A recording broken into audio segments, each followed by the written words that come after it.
Alors que j'avais parlé du rachat de Manus, cette entreprise d'intelligence artificielle d'agents généralistes, une entreprise chinoise qui a été rachetée par Meta pour 2 milliards de dollars. Et là, la Chine vient de dire, en fait, on n'est pas trop d'accord, en fait.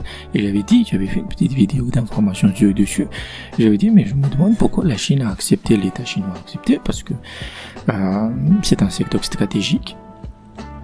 La Chine est pour la Chine, l'IA est un secteur stratégique et ils vont pas se faire racheter par des entreprises occidentales qui sont nulles à chier. Parce que c'est pour ça que Meta rachète, en fait, parce que ils ont mis, 20-30 milliards de dollars dans l'IA, pour générer des sacs d'excréments. Faut rappeler ce que c'était la macaque, en fait. Donc c'est de la merde.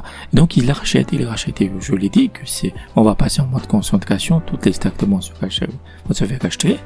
Et donc après le rachat qui a été annoncé, le ministre du commerce chinois a dit, mais en fait, on va voir pourquoi les fondateurs de Manus, que nous avons financé, l'État chinois leur a financé, se sont barrés à Singapour en août 2025 et ensuite se sont fait racheter. En fait, on voudrait leur demander s'ils nous prennent pas pour des cons, si vous voulez. Voilà, s'ils nous ont pas arnaqué, c'est-à-dire qu'ils ont piqué notre pognon, ils ont créé une IA, ils l'ont vendu à Zuckerberg.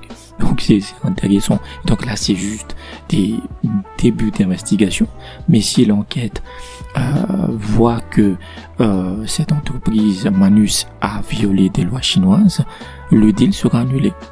Voilà. Et je peux vous dire que ça va continuer encore de plus en plus, en fait, dans le futur, en fait. À la Chine, ça a été un message d'alerte pour elle. C'est un avertissement.